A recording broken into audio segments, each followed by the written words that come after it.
Hello everyone and welcome to Vegan Business Talk. I'm your host Katrina Fox and I'm delighted to welcome our guest today, Izzy Shu from JOI, which is a plant-based milk company, and JOI is short for just one ingredient.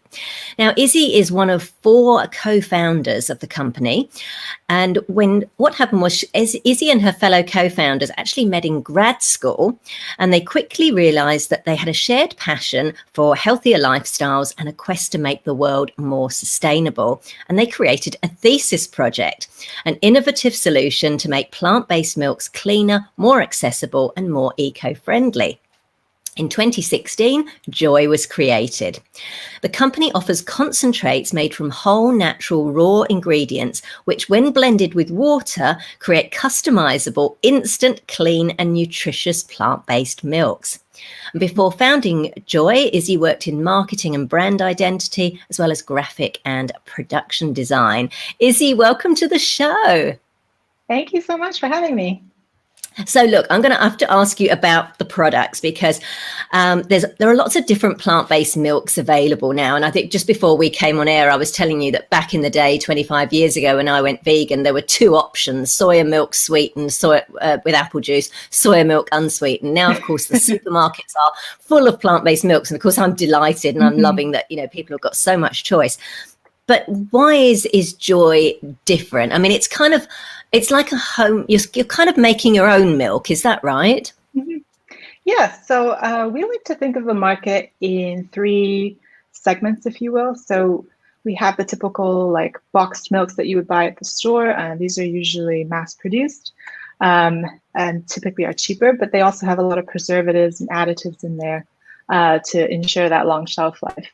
And then the second sector that we like to look at is the cleaner produced milks that you can buy in the store, and those usually have less ingredients, but their shelf life is very short.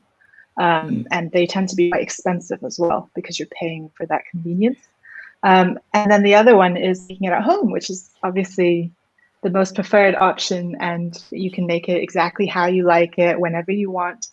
And so JOI is really catering to those consumers who are looking for that homemade quality and that customization, but at the convenience and price point of the box milks or the milks that you buy in the store. So that's how we like to look at it. It's kind of like a new product category in our eyes.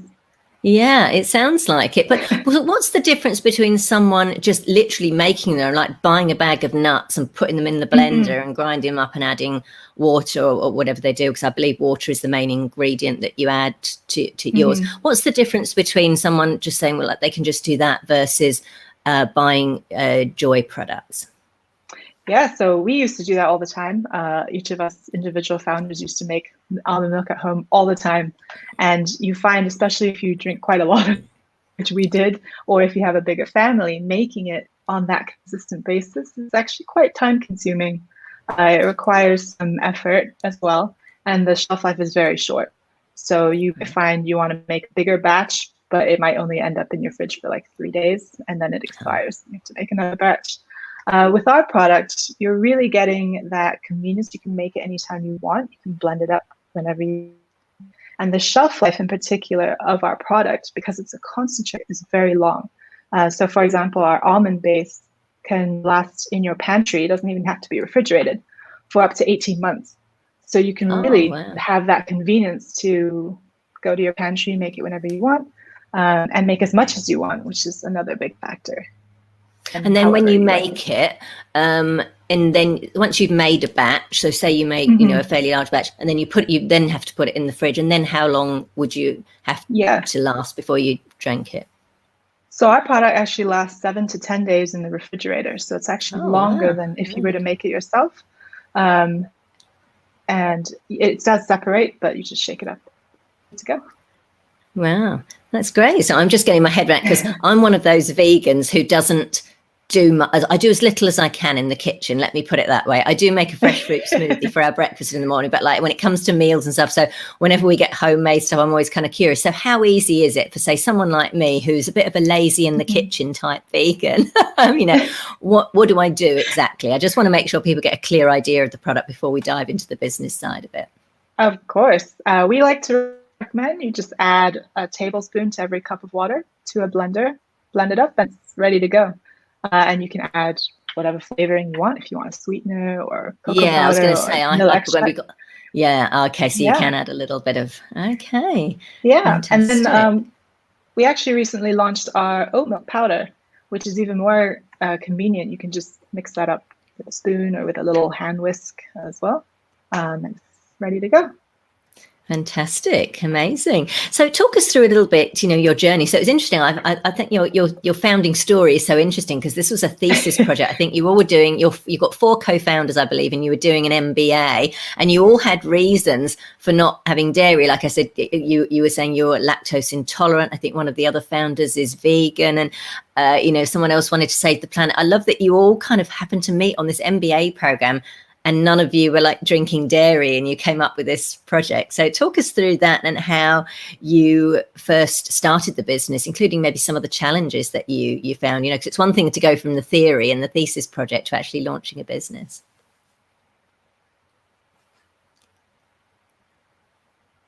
Oh, are you there, Izzy?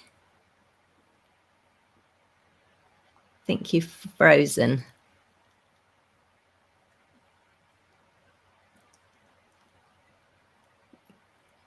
Yeah, I can't hear you, and you've completely frozen, Izzy. So we've got a little technical hitch. Hopefully we can remedy that. Oh, and I think Izzy has disappeared. So I'm sure she will pop back on and we will get to know about the JOI journey. So we're just on a little pause at the moment. I should have some kind of little commercial break here, but what can I tell you about? There's an exciting event coming up that I'm doing, a live virtual event. I'll just do a little interlude. And I'm going to be sharing about that in the next couple of days. So it's a live virtual event with someone who is pretty incredible, particularly in the business space. So we'll just go on a little pause until Izzy returns.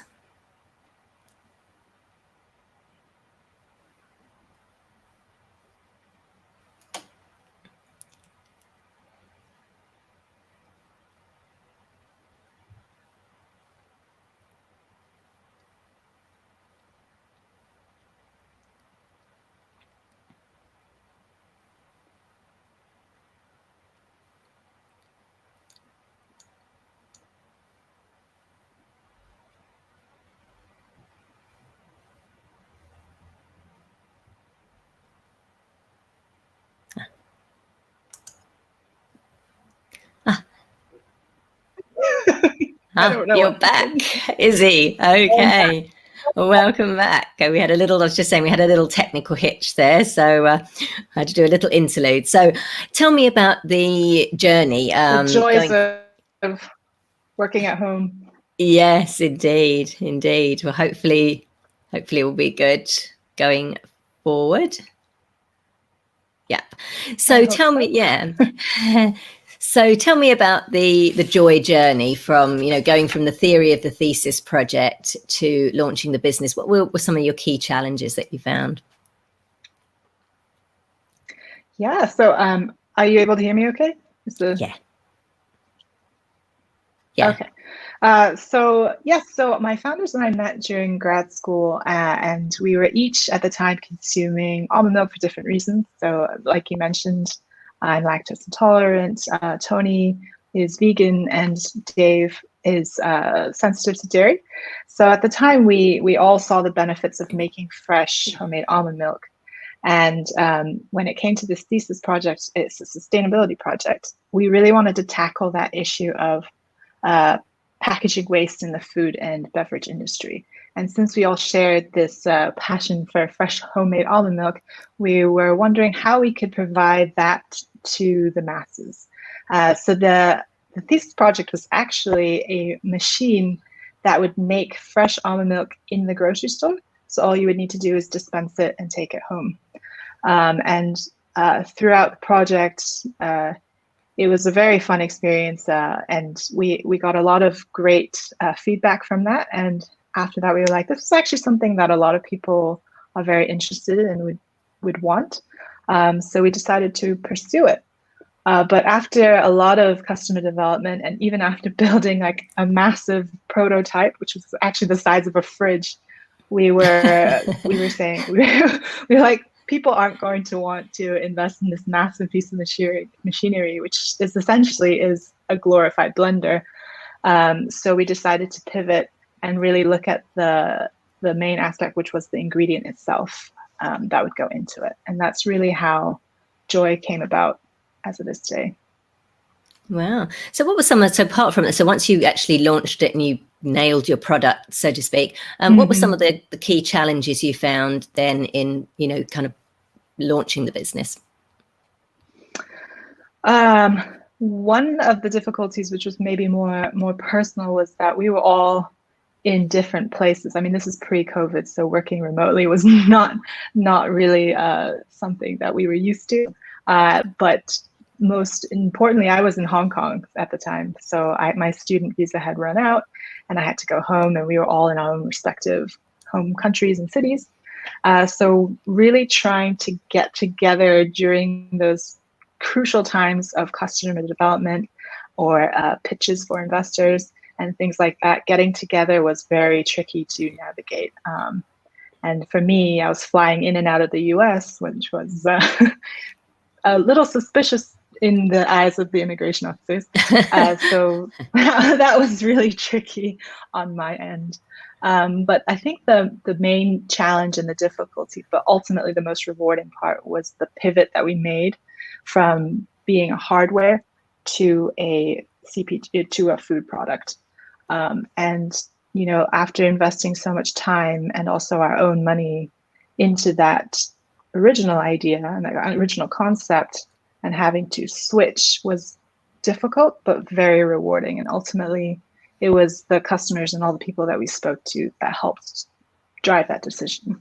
I love that. Thank you for sharing that. I think that's really important because sometimes I think business owners can be very wedded to their product, like you say, especially if you've invested your time, you've invested your money in it, you can get kind of stuck to it. So I think it's really great that you were very smart in listening to what customers said to say, no, we want this, and took that decision to pivot. So I really appreciate you sharing that. So where are the products sold? I know obviously you've got your website where people can buy them. Are they in any retail stores yet at the moment? Tell us a bit about where they're available.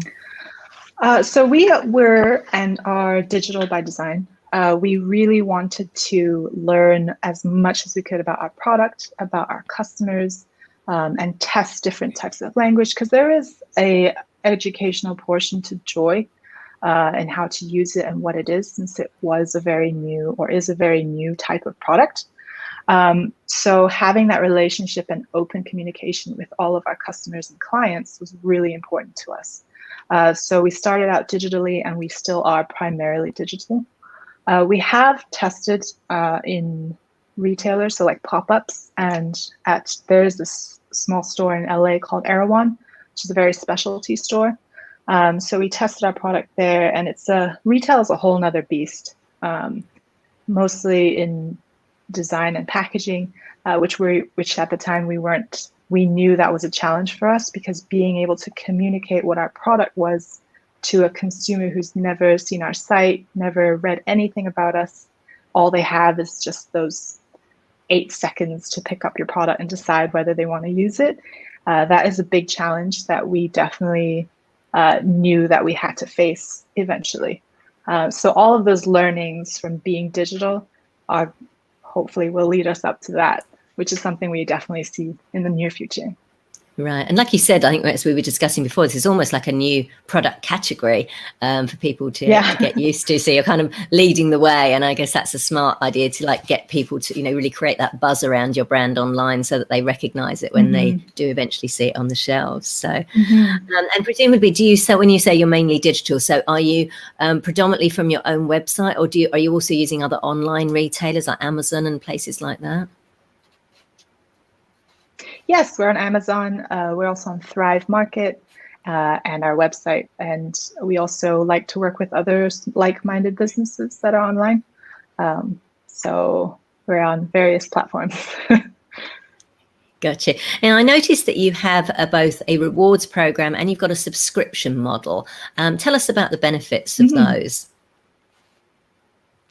Yes. So we like to view our product as a staple in people's kitchens.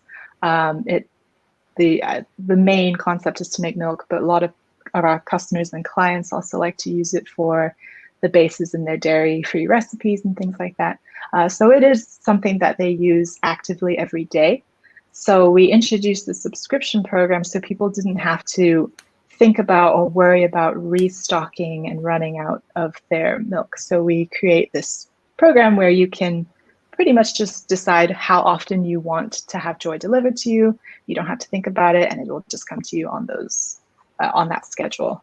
And you can cancel or change anytime you want. You can swap your order however you want. The rewards program is very fun for us because that allows us to give our most loyal customers that opportunity to have a more discounted product. And we also give them access to like our new flavors that might be coming, or early access to products that we're testing and things like that. Great. So you found that helpful in order to, I guess, to get that kind of brand loyalty and to get them to share and kind of rave and make them feel special. And it's ultimately it's all about convenience, and people just want something very inexpensively and convenient. For sure. Where are they? Where are the products manufactured, Izzy? Where are they manufactured and shipped from? We have manufacturing partners across the U.S. It really depends on the flavor, and the ingredients we like to source as local as possible. Fantastic. And I notice you sell at the moment, because I did look, I was like, oh, it'd be nice to try. I notice you only ship within the US at the moment. Why is that? And have you got plans to expand internationally? Oh, definitely. So we're predominantly in the US and also Canada. We have a great partner in Canada called Switch Grocery. So they help us distribute products over there. And we look at international opportunities more on a case-by-case basis. So we're open to everything, but we're predominantly in the US, mostly because all of us are here, but also the US market is just a lot of opportunity, and the people here are very aware and educated about plant-based products and the benefits and everything like that. So there's a lot of opportunity for us here, but we definitely hope to go international very soon. Right. So you're testing the market, I guess, within the US where you're based. Yeah, got it. Now, talk us a little bit about how COVID impacted the business, because it's interesting. I've interviewed a lot of people, and some of them said that actually, particularly with an online business or e-commerce, COVID has actually been good. Like business has been good for them. I won't say COVID has been good, obviously, but what I mean is that the situation has actually been beneficial for some businesses, but it's also been challenged for others as well. So tell us a little bit about how 2020 and COVID has impacted Joy. Oh, COVID. We were very fortunate, I have to say, in that we were an e-commerce business. And especially here in the US, people were really looking to stock up on products that had long shelf life, that were bulk, and that were essentially staples or commodities in their kitchen. And luckily, Joy is inherently all of those things. So we saw a massive uptick in sales during COVID, and it's been continuing, which is wonderful for us. So as horrible as the whole situation was, we were very fortunate as a business during that time. Fantastic. Well, I'm glad to hear that people are stocking up on things other than toilet rolls, because apparently I believe Australia started the trend that, when COVID hit, suddenly, someone posted, I think, one picture of an empty toilet roll thing in one of the supermarkets here, and then suddenly everyone rushed to get the toilet roll. So I'm glad that people are stocking up on something. I thought that was the US. I think everybody, maybe it happened simultaneously, but it was just some bizarre thing. But I'm glad that they decided that Joy was important as well. Let's talk a little bit about your audience. So who are your main, I know it seems that you're doing a lot of work, finding out who your customers are, having that direct relationship with them. Can you talk, predominantly, I know it's maybe, a little bit anecdotal, but who are your main customers in terms of demographics? You know, whether that's kind of age, you know, is it mainly millennials, or what kind of people are actually buying the product? So we've kind of grouped our consumers into three categories.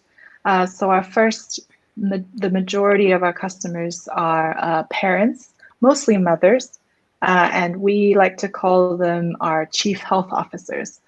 So they're the ones who are the decision makers at home when it comes to what gets stocked in the house, the dietary needs of the family, and things like that. So that's predominantly female, between the ages of 25 to 34, I would say. The second group, we like to look at them as food conscious individuals. So those are people who are have more restricted diets, or like vegan, dairy, lactose intolerant, dairy sensitive, or people who have very sensitive allergies. Those are people who very much focus on the ingredients of products and certifications and the nutrition facts and things like that.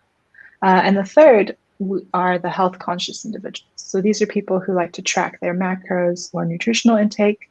And interestingly enough as well, also a demographic which is slightly older, who typically are like empty nesters, or people who are new grandparents who are looking after their health and interested in healthy foods. So that was a more surprising but really fun group of people as well. Wow. And how did you gather that information in terms of, like, do you send out surveys, or how do you get that? Because that's very clear. I love that answer. You were really kind of clear. Oh, she's gone again. Okay. And we're having a little bit of a technical hitch again. I think Izzy's got some issues with her Wi-Fi. So I think we're just going to pause again until, oh, here she is. I missed that last question. Hi, Izzy. Okay. So my question is, how are you finding out that information about your customers? Because you answered very clearly there, those three different groups of people and the different age groups. How are you gathering that information? Do you send out customer surveys, or how do you get that information on your customers? Yes.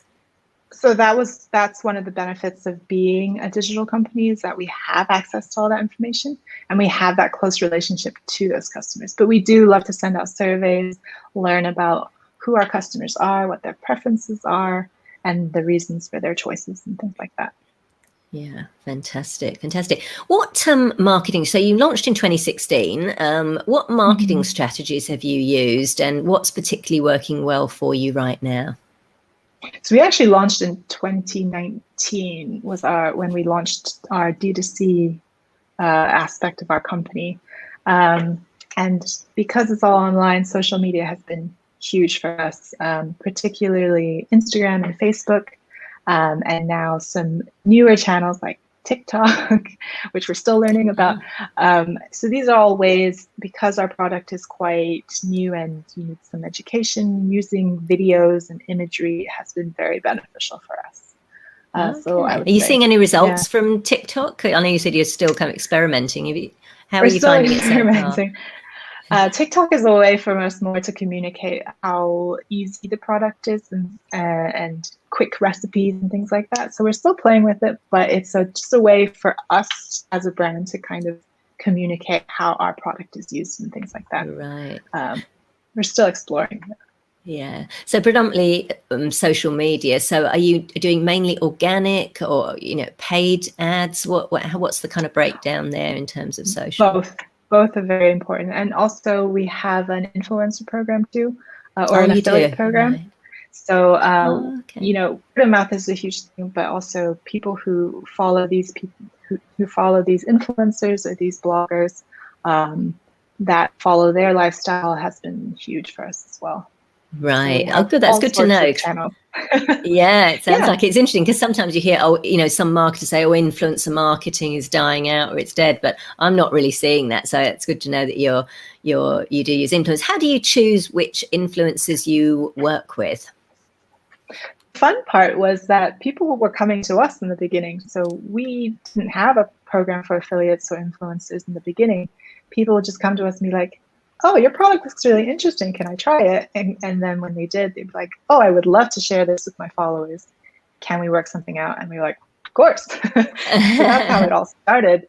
And now we actively look for people who follow the lifestyles, but also our values that we look for, that us as a company follow, and people who also value those things. So it's a bit of both. We reach out, but also people come to us, which has been nice. Got it. Now, obviously, the plant-based milk industry, plant-based, the whole kind of plant-based dairy category is very much growing. Are you like at the moment, like, are you literally the first of your kind, like doing what you do? Because I'm curious, and if so, how do you see that you'll be able to continue to stand out, from other so-called competitors? And I put competitors in air quotes because obviously we're all on a similar mission. But talk us through a little bit about that. So as far as we know, in the US, we are the first plant-based concentrate of our kind. Now, we are obviously following in the footsteps of instant milk, which we don't like to associate with because it's more, has a little bit of a negative connotation. But as far as we know, for the plant-based industry, we are one of the first. And we actually have a patent pending process in how we make our products. So that gives us a little bit of protection. Patents only go so far, but that has really been able to differentiate us from other products in the market, or newer products that are coming out now that are similar. There are some more like frozen concentrates as well, but in terms of an actual shelf-stable product like ours, we like to think of ourselves as the first. Wonderful. I'm glad to see. As I say, I'm just loving seeing all the different innovation that's coming out. So that's exciting. Tell us a bit about how the business, I know you mentioned at the beginning you put your own money in when you thought you were going to be a hardware company. So tell us a bit about how the business has been funded to date and why you've gone down that route. Yeah, so yes, in the beginning we were bootstrapping ourselves pretty much all up until 2016 when we started the company. And then our seed round was essentially family and friends, actually. We really wanted to have that opportunity to test things out, have that freedom without, feeling completely obligated to a large investor, which obviously, like with our family and friends, we don't want to take advantage as well. But there was a little bit more wiggle room there. And we had so many people who were so supportive of what we were doing that it just felt right to have that as our seed round. But we are in the process of preparing for a Series A right at the moment. You are wonderful. Oh, that's fantastic. So just talk me through. So when you say you launched direct to consumer in 2019, but the company was founded in 2016, was it between those 3 years that you were working on the hardware product? Yes and no. It was a little bit of a mix. So we pivoted probably around the time that we started, but we were developing the base product during that time. And we had also did a soft opening, I guess you could say, a soft launch of our wholesale side of our business. So we also provide JOI to restaurants, cafes, chefs, and people of the like. Who wants that homemade quality product without having to invest the time into making it themselves. So we were actually doing that the year before we launched D2C. And that was also a wonderful way for us to test the product and really have that connection to those types of customers. Right. So you still got that. You're still supplying food service as well as the D2C. Got it. And is this like your full-time gig for all of you, like, or are you how does that work? It is, yeah. we are 100% fully invested in this. Wow, amazing I love it. And then just finally, just talk us through a little bit about any of the key lessons you've learned. Like, I don't know if is this your first business, like for all of you, that you'd launched? It is my first business, yes. Okay. So every day is a learning experience. I know not everyone says that, but it's so true. I think for me, the biggest learning was more about myself. And this, I count the whole process to include the thesis project, because that's really where the concept started all the way up until right now. I think my biggest learning is how much I've grown as a person, how much I've learned as a person and about myself. When I first started out, I would never have dreamed of myself ever becoming an entrepreneur or in the food industry or anything like that. I am typically very risk averse. So for me to leap into this passion project and go in full-heartedly was very big for me. It was very life-changing, and I would 100% recommend it to anybody. But I love that. I love that, because when I interviewed more than 65 vegan business owners and entrepreneurs for my book, Vegan Ventures, and one of the questions I asked is, what personal quality do you feel you need to be a business owner? And the key one that came out was resilience, because like you say, it is risk averse. It's very up and down. Business is very up and down, and there's the highs and then there's the lows. So I love that you shared that. And some people have said that it's the biggest form of personal development, like you've just touched on as well. So I like that you mentioned that. Yeah. And just to wrap up then, what's the kind of the plans or the vision for the future? We have lots of exciting things coming up. I did mention how excited we were for retail. So we're hoping to go into retail within the next 6 to 12 months.